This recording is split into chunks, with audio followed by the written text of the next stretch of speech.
Indo British advanced pain clinic నొప్పి మాయం surgery దూరం ఫర్ అపాయింట్మెంట్స్ 9155515563. అందరికీ నమస్కారం. నేను Swarupa Potlapalli. Welcome to I dream. Rangareddy జిల్లాలో పరువు హత్య కలకలం రేపుతోంది. కులాంతర వివాహం చేసుకుందనే కోపంతో సొంత అక్కని తమ్ముడే వేట కొడవలితో నరికి చంపాడు. ఆమె ఓ కానిస్టేబుల్. చట్టాన్ని రక్షించాల్సిన ఆ వ్యక్తే సొంత తమ్ముడి చేతుల్లోనే హతమైంది. 2 నెలల క్రితం నెల్లూరు జిల్లాలో మతాంతర వివాహం చేసుకుంది అనే నెపంతో తల్లిదండ్రులే కూతుర్ని చంపి పూడ్చిపెట్టారు. ఇలా పరువు కోసం ఎన్నో హత్యలు జరుగుతున్నాయి. ప్రస్తుతం నాతో పాటు ఫ్యామిలీ కౌన్సిలర్ రజనీ రమ గారు ఉన్నారు. ఆవిడతో మాట్లాడి అసలు ఎందుకు హత్యల వరకు వెళ్తున్నాయి ఫ్యామిలీ సమస్యలు, ఈ పరువు అనేది ఎందుకు ఇంత ప్రెస్టీజియస్ ఇష్యూగా మారుతుంది అనేది తెలుసుకుందాం. మేడం నమస్తే. నమస్తే. చూశారు కదా, పరమేష్ తమ్ముడు అక్కని ఎంత దారుణంగా హత్య చేశాడు. నాగమణి అనే అమ్మాయి హయత్నగర్ పోలీస్ స్టేషన్లో కానిస్టేబుల్గా వర్క్ చేస్తోంది. తను సరిగ్గా నెల రోజుల క్రితం నవంబర్ 1న శ్రీకాంత్ అనే అబ్బాయిని పెళ్లి చేసుకుంది. పైగా వీళ్ళిద్దరిది 8 ఏళ్లగా లవ్. అంతా తెలుసు. సొంత తమ్ముడు ఈ అమ్మాయిని చంపడాన్ని మనం ఎలా చూడాలి మేడం? మానవత్వం లేని ప్రవర్తన. ఇది సొంత రక్త సంబంధం అక్క అని కూడా ఉండట్లేదండి ఈ రోజుల్లో. చిన్న మాట పట్టింపుకే దూరంగా పెడుతున్నారు. సొంత అక్క చెల్లెళ్ళు, అన్నదమ్ములు, అన్నలు, తమ్ముళ్ళు, చెల్లెళ్ళు ఎవరైనా కానీ సొంత వాళ్ళనే దూరం పెడుతున్నారు చిన్న చిన్న మాట పట్టింపులకి. అది కూర్చుని మాట్లాడుకుంటే అయిపోతుంది కదా. లేదు, కాసేపు దెబ్బలాడుకున్న తర్వాత ఏదో కంక్లూజన్ దొరుకుతుంది కదా. లేదు, అది కాదురా తమ్ముడు, అది కాదురా చెల్లి అని మాట్లాడుకుంటే కూడా ఆ పిలుపులో కూడా ఆ కన్వీన్స్ అనేది మనం చేయగలుగుతాం. అసలు అలాంటివి ఏమీ కూడా యాక్సెప్ట్ చేయరు. అసలు ఆలోచనలు రావు. ముందు ఫైటింగ్ చేసుకోవాలి. అది వాళ్ళకి కావాల్సింది దక్కించుకోవడం కోసం ఏమైనా చేయాలి. ఇప్పుడు చూడండి, మీరు చెప్పారు ఆ అమ్మాయి ముందు ఒక మ్యారేజ్ డివోర్స్ అయిపోయింది. పాపం 8 సంవత్సరాల నుంచి అలా పడుంది. తల్లిదండ్రులు లేరు. తన దగ్గరే ఉందనుకుందాం, పోనీ తమ్ముడి దగ్గరే కలిసి ఉంది. కనీసం 8 సంవత్సరాలు కలిసి ఉన్నారే అక్క తమ్ముళ్ళు. ఎంత బాంధవ్యం ఉంటుంది అక్కడ. ఆ బంధానికి కూడా అతను విలువ ఇవ్వలేదు అని అంటే అతను క్షణికంలో అతనికి ఏది ఇంపార్టెంటో చూడండి. ఈ సొంత ఆడపిల్ల ఇంతకాలానికి ప్రేమించిన అబ్బాయిని పెళ్లి చేసుకుంది అంటే ఇంతకాలం ఎందుకు ఆగాల్సి వచ్చింది? ఒకటి డివోర్స్ అయిపోయింది, రెండోది మన జీవితం ఎలా ఉంటుందో అని పాపం ఎంతో ఎదురు చూసి ఇంతకాలానికి చేసుకుంది. అయితే ఎప్పుడో చేసుకునేది కదా, ఇంతకాలానికి చేసుకుంది. అది కూడా నీతో కలిసి ఉంది. ఇప్పుడు ఇంతకాలం నీకు అక్క ఏంటో, అక్క బాధలేంటో, పరిస్థితులు ఏంటో నీకు తెలుసు. ఏదో గవర్నమెంట్ జాబ్ సంపాదించుకుంది, పాపం తన కాళ్ళ మీద తను నిలబడి బ్రతుకుతుంది. నీకేమీ బర్డెన్ కాలేదు. మరి ఈ ఆస్తి గురించి ఎందుకు? ఆడపిల్ల పని సగం ఇచ్చేసి సగం నువ్వు ఉంచుకో. ఏదో ఒక కాంప్రమైజింగ్కి రావాలి కదా. ఏమీ లేకుండా కేవలం ఆస్తి కోసమే కాపుగాసి చంపడం అనేది చాలా దారుణమైన విషయం. అది ఆడపిల్లని చూడలేదు, అక్క అని చూడలేదు, తల్లిదండ్రులు లేరే, ఒక్కతే ఉంది కదా పాపం. ఎవరున్నారు అమ్మాయికి ఏ కష్టం వచ్చినా? వీళ్ళిద్దరు ఒకరికొకళ్ళుగా ఉంటున్నారు పాపం ఇంతకాలం నుంచి ఉంటూ కూడా నువ్వు ఒక్క క్షణంలో నువ్వు ఎలా టెంప్ట్ అయిపోయావు ఈ కోపానికి? ఎలా నువ్వు ఇంత కక్షను పెట్టుకుని చంపగలిగావు? చెయ్యి ఎలా వచ్చింది, మనసు ఎలా వచ్చింది? అర్థమే కావట్లేదు. అసలు విలువలు లేవు. దీంట్లో కులాంతర వ్యవహారంతో పాటు ఇంకొక విషయం కూడా బయటకు వచ్చింది. అదే ఆస్తి గొడవలు. ఫస్ట్ పెళ్ళి, తర్వాత డివోర్స్ అయిపోయింది. దాంతో తల్లిదండ్రుల నుంచి వచ్చిన ఆస్తిని నాకొద్దులే నువ్వు తీసుకొని తమ్ముడికి ఇచ్చింది. తర్వాత ఈ అబ్బాయితో ప్రేమలో పడడం, కాస్ట్ వేరే కావడం, అయినా సరే తమ్ముడిని ఎన్ని రోజులుగా కన్విన్స్ చేస్తున్నా అతను ఒప్పుకోకపోవడంతో ఈ అమ్మాయి యాదగిరిగుట్టలో ఇద్దరు వెళ్ళిపోయి పెళ్లి చేసుకున్నారు. అయితే అప్పటి నుంచి కొంచెం నా ఆస్తి నాకు ఇచ్చేయి అని అడగడంతో కూడా అతను దీన్ని తీసుకోలేక అసలు ఆమెను డైరెక్ట్గా చంపేయడం అనే దాన్ని ఎలా చూడాలి? ఆస్తి కోసం అక్కని చంపేస్తాడా? అదే కదా, ఆస్తి చిన్న విషయాలకే జరుగుతున్నాయండి. మీరు ఆస్తి కోసం చంపకుండా ఎట్లుంటాడు? అసలు వాడి మనసే అటువంటిది. ఇప్పుడు ఎవరు లేరు, అనాథ పిల్ల అయిపోయింది, తనే కదా చూసుకోవాలి. ఇప్పుడు ఆస్తి ఒకప్పుడు ఇచ్చింది ఓకే, మరి ఇప్పుడు తనకు కూడా అవసరం పడింది, తనదే కదా. ఇప్పుడు చట్టం కూడా ఉంది, మనం ఇచ్చిన ఆస్తిని కొన్ని పరిస్థితుల్లో వెనక్కి తీసుకోవచ్చు. పోనీ మీరిద్దరు మాట్లాడుకుని 50-50 కూడా చేసుకోవచ్చు.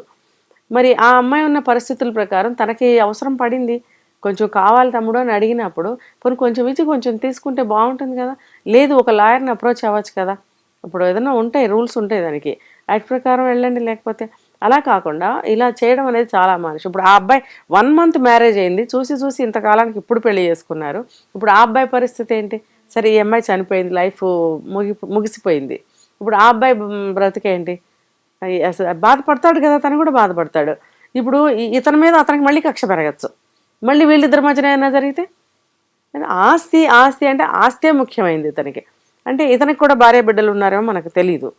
ఫ్యామిలీలో కూడా కొంచెం వెనక నుంచి గొడవలు ఉంటాయి, భార్యాభర్తల మధ్యన గొడవలు. మీ అక్కకి ఎందుకు ఇవ్వాలి ఆస్తి, అది ఇది అని ఏదో జరిగే ఉంటుంది ఒకవేళ పెళ్ళి అయితే కనుక.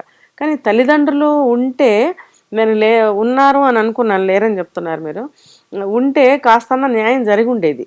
కానీ ఈ అమ్మాయి ఎప్పుడైతే నాకు కావాలని అడిగిందో అతను భరించలేకపోయాడు. భరించలేక కోపంతో కక్షతోటి దీనికి పాల్పడ్డాడు. ఇది ఆలోచించాలండి, చిన్నపిల్లల కథ ఇదేమన్నా, ఇది జీవితం. ఆస్తి కోసం ఎందుకు తెగతింపులు చేసుకుని దూరంగా పో, నీకు డబ్బే ఇంపార్టెంట్ అయింది కాబట్టి చంపగలిగావు. ఇక్కడ జరిగింది అది. నాగమణి పెళ్లి చేసుకున్న శ్రీకాంత్ చెప్తున్నాడు, మేడం 8 ఏళ్లుగా ప్రేమించుకున్నాము, ఎంత వాళ్ళ తమ్ముడిని ఒప్పించడానికి ప్రయత్నించినా కానీ వాళ్ళు అసలు ఒప్పుకోలేదు. 2020లో ఈ అమ్మాయికి కానిస్టేబుల్ జాబ్ వచ్చింది. ఆమెకి జాబ్ వచ్చి తను ఆర్థికంగా నిలబడడానికి కూడా నేను ఎంతో సాయం చేశాను. మా పెళ్ళి అయినప్పటి నుంచి కూడా ప్రాణహాని ఉంది అని చెప్పి పోలీసులకు కూడా కంప్లైంట్ చేశాం, కానీ ఇంత పని చేస్తాడని అనుకోలేదని అబ్బాయి చెప్తుంటే ఎంత బాధగా అనిపించిందో. నిజంగా అసలు అబ్బాయి అక్కని అన్ని తానే నిలిచాడు, ఆస్తి దగ్గరకు వచ్చేసరికి అసలు ఈ ప్రేమ ఏమీ గుర్తురాలే. ఇలా చాలా మంది ఉన్నారు, వీళ్ళని ఎలా చూడాలంటారు? ఎందుకనంటే ఇది ఆస్తి కోసమే జరిగింది. ఇది పరువు అని అన్నారు కానీ పరువు నాకు ఎక్కడ కనిపించటం లేదు. ఎలా అంటే ఇప్పుడు ఇంతకాలం తను ఒక్కటే కదా, ఏదో ఇంత ముద్దతిని తన దగ్గర పడుంటుందిలే అనుకున్నాడేమో, వాళ్ళ ఫ్యామిలీకి సహాయపడుతూ తమ్ముడు పంచన అలా ఉంటుందిలే. కానీ వయసులో ఉన్న అమ్మాయి ఏదో రోజుకి ఏదోన్నా పెళ్లి చేసుకుని వెళ్ళొచ్చు అనే ఆలోచన అతనికి ఎందుకు రాలేదు అంటే, అతను ఇలా అనుకుని ఉండొచ్చు, ఇలాగే పడుంటుందిలే దిక్కు దివాణం లేకుండా అని అనుకుని ఉంటాడు. కానీ సడన్గా ఏమైంది, జాబ్ వచ్చింది. జాబ్ రావటం వల్ల ఆమెకు ఒక సపోర్ట్ దొరికింది మనీ పరంగా. ఆమె జీతం కూడా వీళ్ళకి రాకుండా పోతుందని. అది కూడా ఇప్పుడు ఆ అమ్మాయికి ఎప్పుడు వచ్చింది, 2020 అంటే ఒక 3-4 ఇయర్స్, 4 ఇయర్స్ అనుకుందాం. 4 ఇయర్స్ నుంచి ఆ అమ్మాయి తెచ్చిన జీతం కూడా, ఇప్పుడు మీరు అన్నారు కదా నాకు థ్రెట్ ఉంది అని కేసు పెట్టారు ఏదో చెప్పారు ఇప్పుడే మీరు. అంటే నాకు అర్థమవుతుంది ఏంటంటే, ఈ అమ్మాయి 4 సంవత్సరాల నుంచి జాబ్ చేస్తూ ఆ సంపాదన కూడా వీళ్ళకే ఇవ్వాలి అన్నట్టుగా ఇతను ఆశించుంటాడు. అదేదో అక్కడ కూడా అవేవో గొడవలు జరిగినాయి వాళ్ళకి. అందుకనే ఆ అమ్మాయి బిఫోర్ మ్యారేజే పోలీస్ స్టేషన్లో అలా కంప్లైంట్ చెప్పడం జరిగిందని నాకు అనిపిస్తుంది. ఇప్పుడు అందుకనే ఇతను పెళ్లికి ఒప్పుకుని ఉండడు. ఒక కారణం ఏంటంటే ఆమె శాలరీ కూడా వీళ్ళకి ఇవ్వాలి. రెండోది ఏంటంటే బయటకు వెళ్ళింది అని అంటే ఈ ఆస్తి విషయం అనేది మళ్ళీ రావచ్చు. ఈ రెండు ఆలోచించి అతను ఆ పెళ్లికి ఒప్పుకోలేదు. ఒప్పుకోకపోవటం వల్ల మళ్ళీ ఇంట్లో గొడవల వల్ల ఆ అమ్మాయి థ్రెట్ ఉందని చెప్పి కేసు పెట్టింది. అయినా కూడా వీళ్ళు లెక్క చేయకుండా పెళ్లి చేసుకున్నారు. చేసుకున్న తర్వాత అతను ఊహించినట్టుగానే ఈవిడ నా ఆస్తి నాకు తిరిగి ఇవ్వమని అడిగింది. అంటే ఈవిడ పోలీస్ డిపార్ట్మెంట్లో 4 సంవత్సరాల నుంచి జాబ్ చేస్తుంది. కొంచెం లా అండ్ ఆర్డర్ అన్నీ తెలిసి ఉండాలి తనకి కూడా. ఒకసారి అంతా ఆస్తి నువ్వు తీసేసుకో తమ్ముడు అని ఏ పరిస్థితుల్లో అని ఉంటుందంటే, నా జీవితం ఇలా అయిపోయింది, పిల్లా పాప గలవాడు, ఒకవేళ పెళ్ళి అయితే తమ్ముడన్నా సుఖపడతాడులే ఇచ్చేద్దాంలే, లేకపోతే అతనికి జాబ్ లేదు పొల్లే అతనికి ఇచ్చేద్దాం అని అనుకుని ఉండవచ్చు ఆ రోజుల్లో. కానీ ఇప్పుడు తనున్న పరిస్థితుల్లో తనకు కూడా అవసరం పడుతుంది. మ్యారేజ్ అయింది, తనకి పిల్లా పాప పుట్టచ్చు, కానిస్టేబుల్ ఉద్యోగం అంటే పెద్ద జీతాలు ఏమి కాదు, తనకి కూడా ఒక ఆసరాగా ఉంటుంది కదా ఆస్తి అనేది. అందుకని చెప్పి నాకు మళ్ళీ ఇవ్వు తమ్ముడు అని అడిగి ఉండొచ్చు. కానీ వీళ్ళు ఆ అమ్మాయి అయినా సరే ఒక లాయర్ని అప్రోచ్ అయ్యి ఒక సలహా తీసుకున్నట్టయితే బాగుండేది. లేదు, ఇద్దరు కూర్చుని తమ్ముడు నాకు కూడా అవసరమే కదా, మ్యారేజ్ అయింది, నేనేమో పెద్ద వయసేం కాదు కదా, నాకెంతో జీవితం ఉంది, నాకు కూడా అవసరం పడుతుంది కదా, చెరిసగం తీసుకుందాము అని ఉండాల్సిందే. వాళ్ళ మధ్యన మరి సయోధ్య కుదరలేదేమో, ఇలా జరిగిపోయింది. ఎంత స్వార్థం మేడం. ఆ అమ్మాయి ఆస్తి కావాలి, ఆ అమ్మాయి జీతం కావాలి, ఆ అమ్మాయికి నచ్చిన సర్వీసెస్ కూడా కావాలి. ఆమె సర్వీసెస్ ఇంట్లో అన్ని పనులకి వాడుకోవచ్చు, పైగా ఆమె కంటే వెనక పుట్టినవాడు ఈ తమ్ముడు.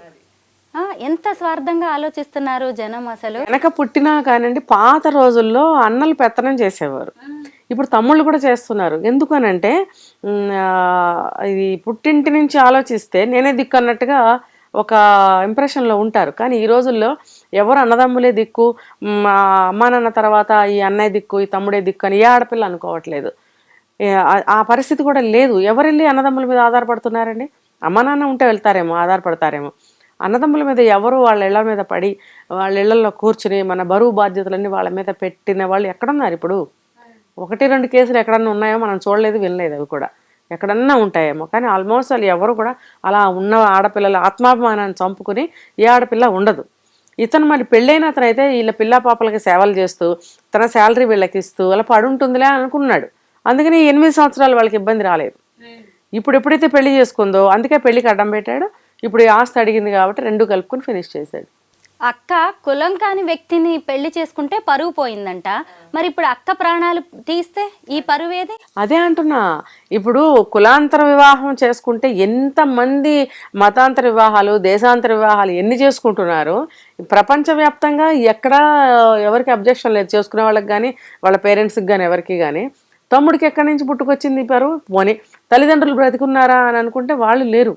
వాళ్ళు లేనప్పుడు నీకు పరువు ఎక్కడి నుంచి పోయింది? నువ్వు ఇప్పుడు చంపడం వల్ల నువ్వు నీ చేత్తో నీ పరువు నువ్వు సొంతంగా తీసుకున్నావు. మీ అక్క పెళ్లి చేసుకుంటే మీ కుటుంబ పరువు పోయిందేమో కానీ ఇప్పుడు నీ పరువే పోయింది.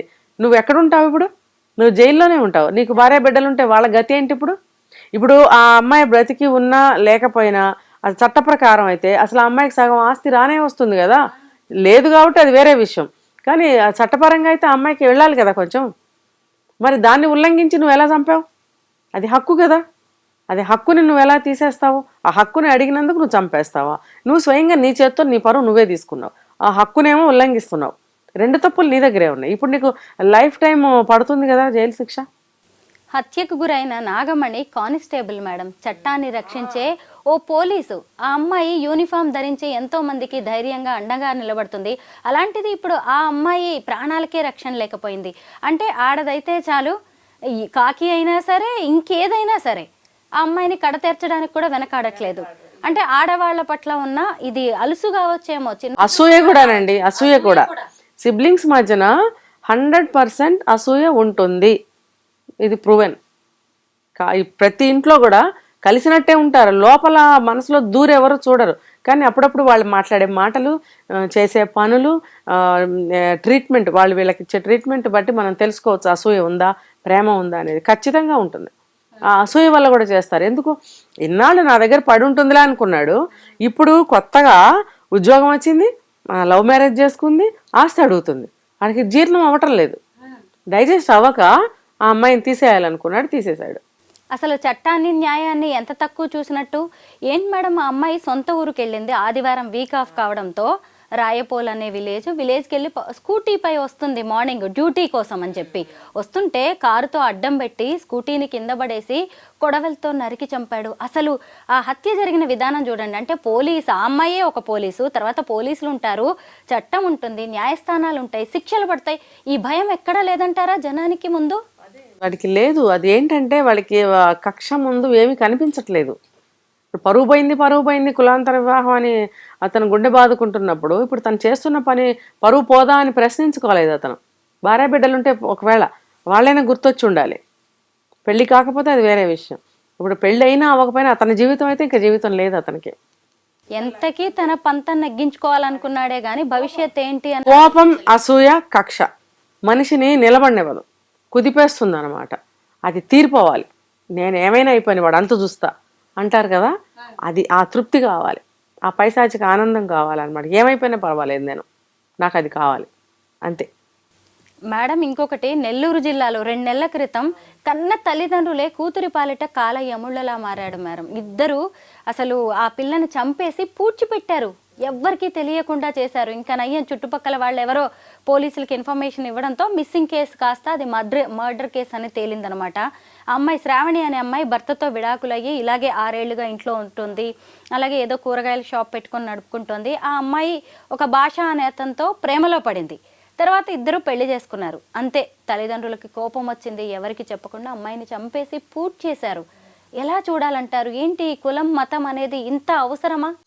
అదే కదా, మరి వాళ్ళు అనుకుంటారు ఏదో ఒక చిన్న చిన్న కార్యక్రమాల ద్వారా ఒక పేరు వస్తుంది అనుకోండి. ఎగ్జాంపుల్ చెప్తున్నాను, నిజంగా ఇదని కాదు. దాంతో వాళ్ళకి గర్వం పెరిగిపోతుంది. ఆ ఊళ్ళో కొంచెం పెద్ద మనిషిగా చలామణి అవుతూ ఉంటారు. దాంతో ఇలాంటి పనులు జరిగినప్పుడు ఆ ఊరు మొత్తానికి తనొక్కడిదే పరువు పోయినట్టు, అదేదో నిజంగా ఆ పని చేస్తే పరువు పోయినట్టు అలా ఫీల్ అయిపోతారు. దానికి తోడు సినిమాలు ఒకటి. ఇప్పుడు మూవీస్లో మనం చూస్తున్నాం కదా, అమ్మాయి వేరే వాళ్ళని లవ్ చేసినా వెళ్ళినా ఏం చేస్తున్నారో మనం చూస్తున్నాం.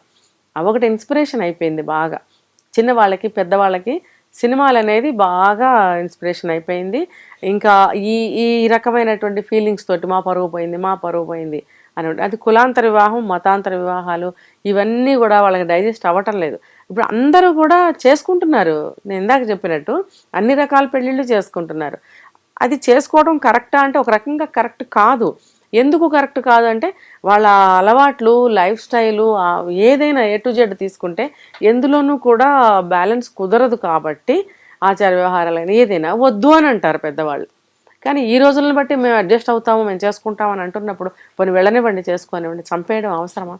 కానీ చంపితే కానీ వాళ్ళ పరువు నిలబడదు, వాళ్ళ పగ చల్లారదు. మనము ఈ పరువు హత్యల గురించి మాట్లాడుకునేటప్పుడు ఖచ్చితంగా అమృత ప్రణయ్ గురించి మాట్లాడుకోవాలి. ప్రేమ, కులాంతర వివాహం అనే దాంతోటి అసలు ప్రణయ్ అనే అబ్బాయిని మారుతీరావు అమృత తండ్రి ఎలా చంపించాడో మనకు తెలిసిందే. కూతురు 5వ నెల ప్రెగ్నెంట్. వాళ్ళిద్దరూ హాస్పిటల్కి వెళ్ళొస్తుండగా కిరాయి హంతకులు దారుణంగా ప్రణయ్ని చంపారు. ఆ తర్వాత అమ్మాయికి డెలివరీ అయింది, కోర్టులు, కేసులు. ఇప్పుడు పరువు పోతుందని మళ్ళీ మారుతీరావు ఆత్మహత్య చేసుకున్నారు. ఇప్పుడు అమృత కొడుకుతో ఒంటరిగా జీవిస్తోంది. ఇంకొకటి ఏంటంటే ఆ కొడుకు పరిస్థితి కూడా మెంటల్ కండిషన్ సరిగ్గా లేదు మేడం. అవునా? అవును, అసలు అబ్బాయి ఆరోగ్య పరిస్థితి అంతగా సరిగ్గా లేదు మిగతా పిల్లల. ఎందుకంటే ఆ అమ్మాయి ప్రెగ్నెంట్గా ఉన్నప్పుడు మొత్తం ఎంతో ఆవేదనతో బతికింది, అలా బతికిచ్చింది. కాబట్టి అసలు మనం ఈ అమృత అలాగే మారుతీరావు ప్రణయ్ వీళ్ళ ఎపిసోడ్ని ఎలా చూడొచ్చు అంటారు? అది అప్పట్లో 2 రాష్ట్రాలని బాగా కుదిపేసింది ఆ సంఘటన. ఇప్పుడు ఆ అబ్బాయిని చంపడం అనేది ఒక తప్పు, ఈ ఒక అమ్మాయిని చంపినా తప్పే, అబ్బాయిని చంపినా తప్పే, జంటలో ఒకళ్ళని విడదీసినట్టే కదా. రెండోది తను ఎక్కడ ఉంటాడు, జైల్లోనే ఉంటాడు. మూడోది పోయింది పరువు కానీ, డబ్బు కానీ, మనిషి కానీ తిరిగి రాదు. ఇవన్నీ తెలుసుకోకుండా అతను పెద్ద మనిషి అయ్యుండి కూడా అతను ఆ అబ్బాయిని చంపించాడు. ఆ అమ్మాయి ప్రాణప్రదంగా, ప్రాణం కన్నా ఎక్కువగా ప్రేమించిన అబ్బాయిని నువ్వు చంపినంత మాత్రాన ఈ అమ్మాయి వెంటనే నువ్వు చూపించిన అబ్బాయిని పెళ్లి చేసేసుకుంటుందా? పైగా ఆ అమ్మాయి ప్రెగ్నెంట్, అది కూడా 5-6 నెలలు ప్రెగ్నెంట్ అమ్మాయి. ఆ అమ్మాయిని తీసుకెళ్ళి ఏం చేద్దామని నువ్వు అలా చేసావు? చాలా అంటే చాలా సెన్సేషనల్ న్యూస్ అయింది అప్పట్లో. ఎవ్రీడే అప్డేట్స్ తెలుసుకుంటూ ఉండేవాళ్ళం. ఇప్పటికీ కూడా పాప అమ్మాయి ఒంటరి పోరాటం చేస్తుంది. అప్పుడప్పుడు దాంట్లో కనిపిస్తూ ఉంటుంది, రీల్స్ ఇన్స్టాలో కనిపిస్తూ ఉంటుంది. బాధేస్తుంది నాకు. ఇది చాలా అంటే చాలా బాధాకరమైన విషయం. ప్రేమించుకుంటే చంపేస్తే ఏం దొరుకుతుంది? దీని మీద అసలు పబ్లిక్ టాక్ చేయాలని కూడా ఉంది నాకు. నిజం మేడం. ఇప్పుడు మీకు ఏం దొరికింది చెప్పండి అని ఒక్కొక్కరిని అడగాలనిపిస్తుంది. అంటే మాకు తృప్తి దొరికింది అని అంటే దానికి మనం ఏం చేయలేం, వాళ్ళ పైశాచికత్వం అది. పైగా ఈ రోజున్న కోపం రేపటికుంటుందా? ఉంటుందా? పైగా అతను కూడా ఒక పశ్చాత్తాపంతో కూడా చనిపోయాడని మనం విన్నాం, ఆ మారుతీరావు అనే ఆయన. ఇప్పుడు భార్యకి బాధే కదా, మరి ఆ కూతురికి బాధే కదా, ఆ పుట్టినవాడికి బాధే కదా. ఇప్పుడు ఎవరు అందరూ అనాథలయ్యారా లేదా? కరెక్టే మేడం. కూతురికి భర్త లేడు, తల్లికి భర్త లేడు, ఇక్కడ మనవడికి తండ్రి లేడు, కూతురికి తండ్రి లేడు. ఏంటి మేడం, ఎవరికెవరు ఎలా అయిపోయారో చూడండి. ఇప్పుడు ఆ అమ్మాయి ప్రణయ్ ఎవరైతే ఉన్నాడో ఆ అబ్బాయి తల్లిదండ్రులు చాలా మంచివాళ్ళు పాపం. వాళ్ళు చాలా బాగా ఈ అమ్మాయిని చూసుకుంటున్నారు, చేస్తున్నారు. మరి మంచివాళ్లే కదా. మంచివాళ్ళు అయినప్పుడు నువ్వెందుకు అంత బాధపడుతున్నావు? నీ కులం నీకేం పెట్టింది? ఎవరైనా సరేనండి, ఈ కులాలు మనం సృష్టించుకున్నవే. అది ఆయా పనుల రీత్యా అలా అలా పెట్టారు, ఈ కులం ఈ కులం ఈ కులం అని. అంటే అందరం ఒకలాగానే ఉన్నాం కదా. ఎందుకు ఇలాగా? వాళ్ళు దాంట్లోనే జీవిస్తున్నారు, ఎందుకు అర్థం కాదు. అది వాళ్ళు అర్థం చేసుకోవాలి, ఆలోచించాలి, మార్పుని ఆహ్వానించుకోవాలి. ఇప్పుడు ఇంత టెక్నాలజీ పెరిగింది, అన్నీ మారిపోయినాయి చూడండి. ఒక 2 సంవత్సరాల క్రితం ఉన్నవేవి ఇప్పుడు లేవు, ఇప్పుడున్నవి ఇంకొక 5-6 నెలలకు ఉండటం లేదు. మరి ఇన్ని మార్పుల్ని సమాజంలో మీరు యాక్సెప్ట్ చేస్తున్నప్పుడు ఈ విషయాన్ని ఎందుకు యాక్సెప్ట్ చేయట్లేదు కదా? పిల్లలకి ఇష్టమైంది ప్రతిదీ కొనిపెడతాం కదా చిన్నప్పటి నుంచి. మరి ఇష్టమైన తన లైఫ్ పార్ట్నర్ని తను ఎంచుకున్నప్పుడు ఎందుకు మీరు అది ఇవ్వలేకపోతున్నారు? సరే, మీరు అమ్మాయి ప్రేమించిన అబ్బాయిని పెళ్లి చేసుకుంటే ఆ అబ్బాయి ఏమన్నా వచ్చి మీ ఇంట్లో ఉంటాడా? నిత్యం ఆ అబ్బాయిని మీరు చూసుకుంటూ ఆ అబ్బాయిని ఎదుర్కొంటూ ఉండాల్సిన అవసరం ఉందా? వాళ్ళు ఎక్కడ ఉంటారు, అప్పుడప్పుడు వస్తుంటారు వెళ్తుంటారు. మీరు నిత్యం వాళ్ళని చూస్తూ వాళ్ళతో గొడవ పడే సిచ్యువేషన్ అయితే లేదు కదా. మరి ఇంకెక్కడ సమస్య వస్తుంది మీకు? ఓకే, మీ అమ్మాయిని బాగా చూసుకోవట్లేదా? చూసుకుంటున్నారు కదా, మరి ఇంకెక్కడ మీకు ప్రాబ్లం ఉంది? కులమా? అదేదో కంటికి చూపించండి. రక్తం పంచుకు పుట్టిన బిడ్డల కంటే కూడా అక్కరకు రాని సమాజానికి ఎక్కువ ప్రయారిటీ ఇవ్వడం వల్ల ఇవన్నీ జరుగుతున్నాయి అనిపిస్తోంది. మీరేమంటారు? అది కూడా కరెక్టే. ఇప్పుడు ఇదే చెప్పాను, ఏదన్నా ఒక చిన్న పని చేసి హైలైట్ అయ్యారే అనుకోండి, అక్కడ పెద్ద మనిషిగా చలామణి అయిపోతుంటారు. అవునా? ఇప్పుడు దానివల్ల ఏమవుతుందంటే పొగిడే భట్టరాజులు ఎక్కువ ఉంటారు చుట్టుపక్కల. ఎందుకంటే వాళ్ళతో ఒక పని చేయించుకోవాలంటే పొగడాలి. ఆ పొగడతలకి వీళ్ళు ఏం చేస్తారంటే ఏనుగంతా అయిపోయినట్టు ఫీల్ అయిపోయి ఉబ్బిపోయి చాలా గొప్పగా వాళ్ళు ఫీల్ అయిపోతారు. నేను సమాజంలో ఇంత పెద్ద మనిషిగా నేను చలామణి అవుతున్నాను, నా పరువు తీసి గంగలో కలిపింది. ఏదో అడుగుతారు, 2-3 అడుగుతారు, మీ అమ్మాయి ఫలానా వాళ్ళని పెళ్లి చేసుకుందట కదా అని అడుగుతారు. అడిగితే ఏం చేస్తావు, నువ్వేం చేయగలవు, అయిపోయింది. అవునండి ఏం చేస్తావు అని వచ్చే, నీకు ఇంట్రెస్ట్ లేకపోతే. అది నువ్వు ఎందుకు ఫీల్ అవ్వకు. ఫీల్ అవుతాము, బాధ ఉంటే ఒకవేళ ఫీల్ అవుతాము, కానీ నువ్వు దాన్ని నీ దగ్గరే పెట్టుకో. ఇంతంత పరిణామాలకు ఎందుకు దారితీస్తున్నావు? ఒక మనుషుల్ని చంపేయడం, జైలుకి వెళ్ళడం, తర్వాత నువ్వు ఆత్మహత్య చేసుకోవడం, కుటుంబం విచ్ఛిన్నం అయిపోవడం, ఆస్తులు దాయాదులు వేరే వేరే వాళ్ళకి వెళ్ళిపోవడం, నువ్వు అంతా చేసింది ఈ ఆస్తి అంతా కూడా పరాయి పాలవుతుందని కూడా ఒక కారణం ఉంటుంది ఇలాంటి వాళ్ళల్లో. ఇప్పుడు ఎవరు పాలైంది? ఎవరు తీసుకున్నారు ఆస్తి? కూతురు నాకు రూపాయి వద్దని కాలుతో తన్నేసి వెళ్ళిపోయింది. అతని తమ్ముడు కొడుకులు, వాళ్ళు వీళ్ళు ఉన్నాయి లేనివి అన్నీ వాళ్ళే కైవసం చేసుకున్నారు. ఇప్పుడు ఆ అమ్మాయి మరి ఒంటరిగానే ఉంటుంది కదా. మరి ఎంత ఆస్తులు వచ్చాయి, ఎలా బ్రతుకుతుంది అనేది మనకి డీటెయిల్డ్గా మనకు తెలియదు, పట్టించుకోలేదు కాబట్టి. మరి దీనికి అంతటికి కారణం ఎవరు? నీ యొక్క అహంకారమే కదా. నీ మనస్తత్వము, నీ ఆలోచన, నీ అహంకారం, నువ్వు ఫీల్ అవుతున్న నీ గొప్ప, వీటి వల్ల నువ్వు ఎన్ని కోల్పోయావు, ఎంతమందికి ఎన్ని నువ్వు కోల్పోయేలాగా చేసావు. ఆ పశ్చాత్తాపంతోనే అతను చనిపోయాడు, ఆత్మహత్య చేసుకుని. చివరికి మళ్ళీ అంతే, మనిషి అన్న తర్వాత పశ్చాత్తాపం వస్తుంది, రావాల్సిందే. తప్పు చేసిన వాడు ఎప్పుడైనా పశ్చాత్తాపడాల్సిందే, ఆ రోజు దేవుడు తీసుకొస్తాడు. కానీ కనిపించని పరువు కంటే కనిపించే ప్రాణానికే విలువ ఇవ్వాల్సిన అవసరం ఉంది. కులాంతర, మతాంతర ఈ ప్రేమ వివాహాలని పెద్దగా మీరు ఎవరు కూడా దాన్ని సీరియస్గా తీసుకోవాల్సిన అవసరం లేదు. ఎవరి పిల్లలైనా సరే ప్రేమ వివాహం చేసుకున్నారంటే గుచ్చి తల్లిదండ్రులను అడగాల్సిన అవసరం లేదు. దాన్నే పరువుగా భావిస్తున్నారు, తమ పిల్లల ప్రాణాలు తీసే వరకు కూడా వెళ్తున్నారు. చూశారు కదా, ఇప్పుడు పరమేశు తన సొంత అక్క అయిన నాగమణి ప్రాణాలే తీసే వరకు పరిస్థితి వచ్చిందంటే దీని వెనక ఆస్తి గొడవలు ఉండొచ్చు, ఇక్కడ పరువు హత్య కావచ్చు. కారణాలు ఏవైనా పరిస్థితులు మాత్రం అక్కడ దాకా రాకూడదు. థ్యాంక్ యూ మేడం, చాలా మంచి అనాలిసిస్ అందించారు.